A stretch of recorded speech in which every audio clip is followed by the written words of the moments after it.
Video, and R&B singer her, Lila Ike, has been making some serious moves. She's joining us now to give us an update on her career. Good morning. Morning. How you doing? I'm good, a little bit sleepy. Living the life of a star. Does it get like a lot? Oh, yeah, all the time. Sometimes you just want to just... Yes, for sure. It can be a bit overwhelming, but still thankful that I can do something that I love. Because this is what you prayed for, no? For sure. How long have you wanted to be in music? I feel like growing up I've always really liked music. I didn't necessarily see myself as an artist until I moved to Kingston and started to actually like be in this space and playing live music and stuff like that.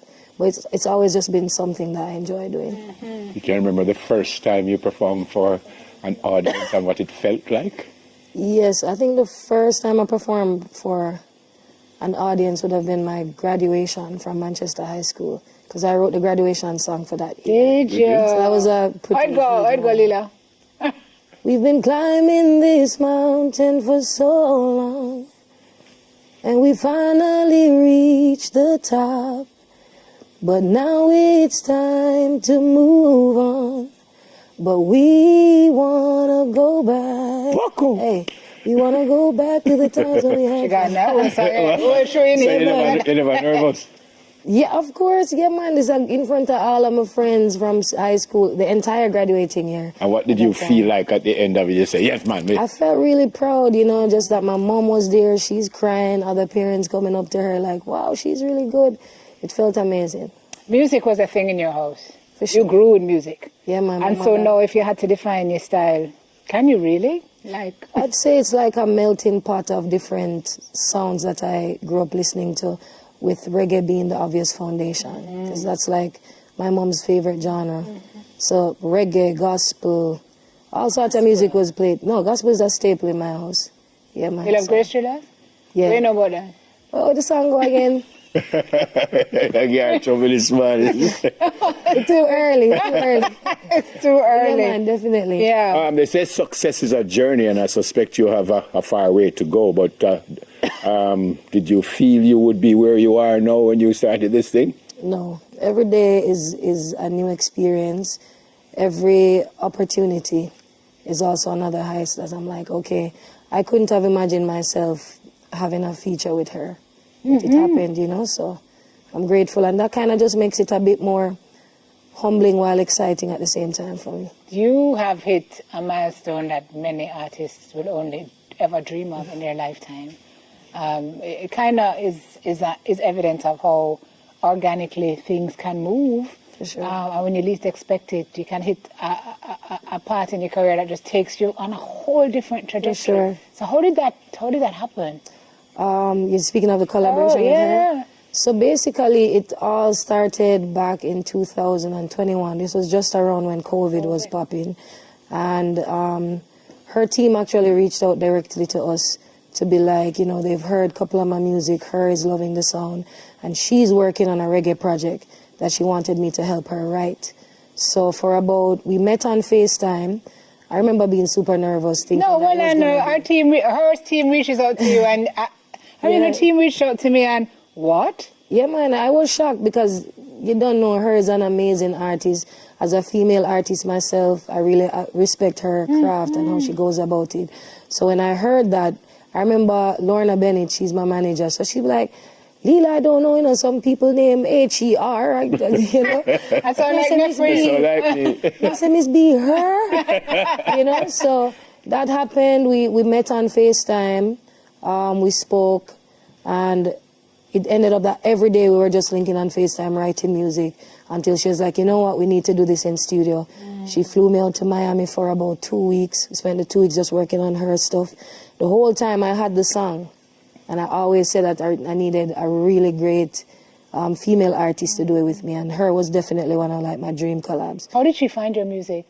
I think she came to Jamaica at some point. I think when DJ Khaled came here and did the collaboration with her as well. So I think the music just kind of play around the space. I'm not sure exactly how she came across it, but where the writing come from? Because you obviously have skills there too. So where that come from? Yeah, I'd also say kudos to her for that as well, because being in studio with her and seeing how she went about her thing, it definitely, I came back to Jamaica, I was like, all right, I'm going back to the drawing board. But I've always enjoyed writing ever since I was young. I used to write a lot of stories and poems, so. But what, you pick it up from, you're up on the road and you see something nice. Yeah, everything is an inspiration, for sure. Davido? That was also amazing. I was just in LA, got a call that, you know, Billboard has this really cool feature where they are merging different genres and cultures. And so they basically ask like a really big artist to pick like an upcoming artist or a, you know, quote unquote smaller artist to work with. And their team, he actually reached, was like, yo, this girl, I think she's cool. We linked up, did the song. He sent the song to us. I did my verse, flew to New York, shot it and everything. Oh. Simone mentioned style earlier. If someone didn't hear you and asked you what your style was, what would you tell them? That question is always one that's a bit difficult for me because it's a mixture of everything. I like to just say I make Jamaican music because for me, genre is just how you brand a piece. It's like how you make music a product. I just make music. I hear a rap beat and I like it, I'm going to sing something.